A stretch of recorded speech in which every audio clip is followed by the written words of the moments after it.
probably aware that, yes, I was able to sit down in the new media seat at the White House. And wow, I knew the media was going to get pissed off that I was there, which is kind of why I decided to ask a question that was intentionally disdainful to them.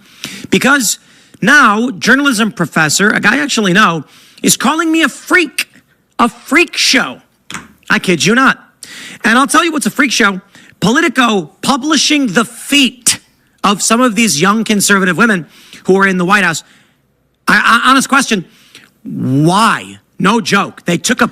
Okay, so there's been this thing about now the White House has been open to different kind of media, not just like, Huffington Post or ABC News. It's been open to Benny Johnson, Tim Pool, and Michael Knowles was there, and people like that.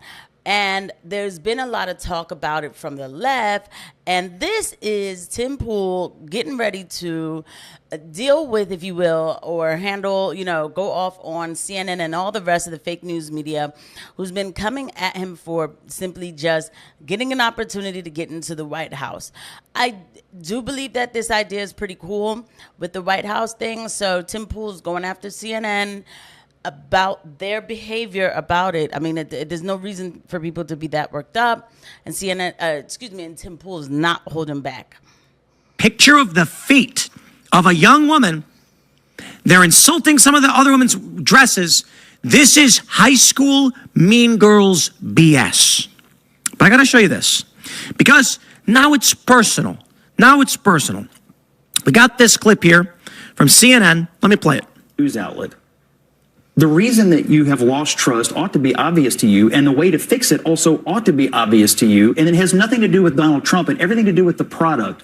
Just try to make a better product that appeals to more people, and the way you appeal to more people is by not crapping on half or more than half of the country because of their values and political viewpoints. I think that is what you'd end up with in that press room then is, and these are my words, the freak show that Trump wants.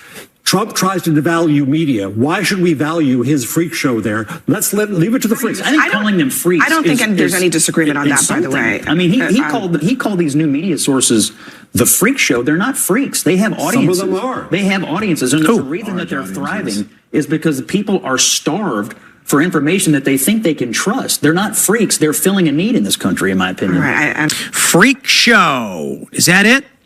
How about this? Natalie Winters, White House correspondent, hits back after Daily Mail publishes weird article about her skimpy outfits. She's dressed rather normally. I don't get it. These people are obsessed with insulting these journalists. Okay, Timcast has Elad Eliyahu. They ran so many smear pieces simply because we had a journalist jump to ask questions. Before Elad even asked a question, they were insulting and attacking our reporter. They were insulting and attacking me. What did Elad ask? The first thing he asked Trump was, "What is a woman?" And Trump made a joke. That was it. Not much. Little spice in the press pool in the Oval Office. What did Elad end up asking after the fact? He said, I'm paraphrasing, would Trump allow Gaza to be run by Hamas after this war? Or does Hamas need to be removed if there is to be a ceasefire? Straight up normal question as these negotiations are ongoing. And Elad, I tell you this, he's obviously biased on the matter, but he didn't inject his bias into it. He just asked the question. And they insult him and they smear him. What did he ask the other day? There's 300,000 Chinese national students. Rep. Riley Moore has a bill to revoke their student visas as they are a national security threat. Does the White House agree with this? And the answer was largely, you're going to talk to DHS and see how they feel about these things.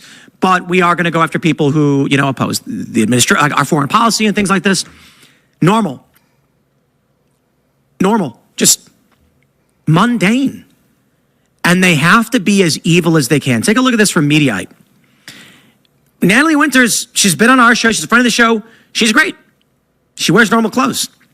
In an article titled CNN Reporter Stuns MAGA White House Correspondent Famed for Skimpy Outfits with Very Frank Question.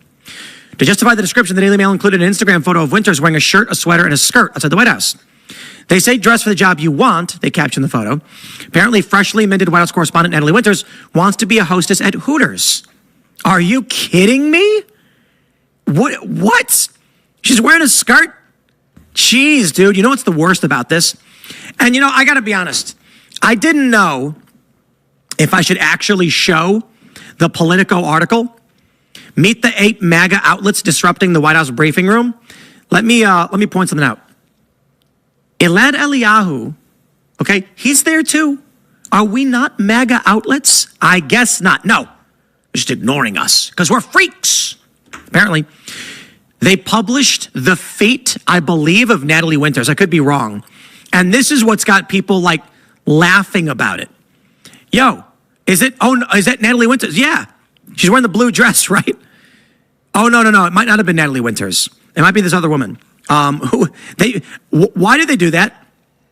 Yo, why did they take a pic? Actually, Tim Pool is a man, so he doesn't understand the different shades of blue. That's actually Natalie Winters' feet, and those are actually some really cute shoes. And I don't think that somebody who dresses up like a girl should be said that they're going to go to Hooters. Okay, they're going to work at Hooters. I mean, that's a bit much. I mean, that's quite the leap. When is the last time people been to Hooters, okay? The outfits do not look like this. Shout out to the girls there, whatever, they do their thing. I'm not, that person. I'm just saying this is not the same thing at all.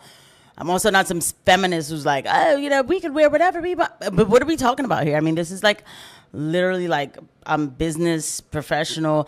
I mean, if somebody would say you have to cover your feet or something to be completely professional, but business casual type of business professional. But it's 2025. But what are we really talking about? I mean, the fact is that the left is mad that, and for purposes like this, I will use terms like the left because I usually don't, but the left really is mad that that there is a different representation in the White House.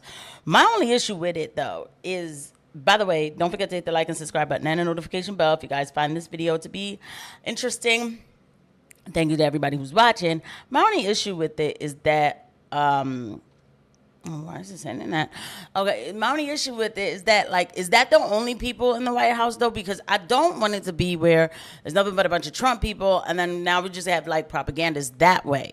There has to be pushback. There just simply but, to be honest, even there's nobody you really can trust. But there should be pushback, though, in a lot of situations. There should be somebody there to ask hard questions. I'm sorry, I don't believe that Benny Johnson is going to ask the hard questions. I just simply don't. Sure. No disrespect to Benny Johnson, by the way.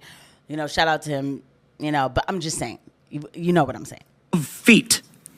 So wait. I think that's, they have a key. Starting from left, it's Brian Glenn, then Natalie Winters.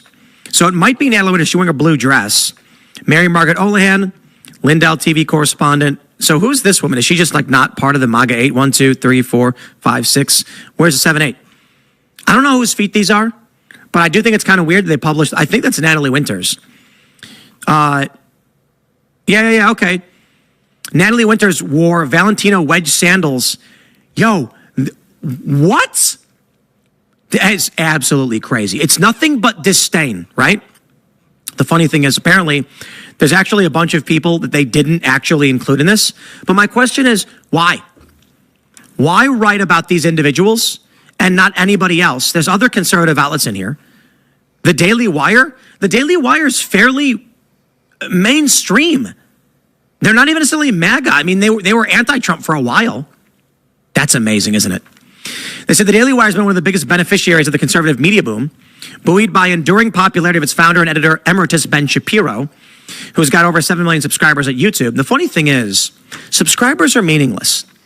You can have 7 million subscribers, and YouTube won't show a single subscriber your video. So, meaningless, but it looks good.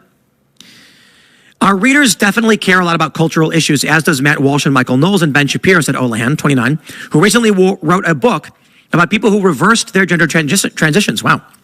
Those are all the things that I focused on for years, so obviously you will see that reflected in my reporting.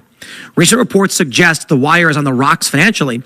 Okay, so yeah, right. All right, let's just kind of move on a little bit because, okay, we hear you. All right. CUNY or whatever. But when I first got started, I had he met with me. We talked. He's an activist. He's a pro-leftist guy. He is an elitist, smarmy, smug guy. This is what he represents. You're a freak if you want to come in and ask questions.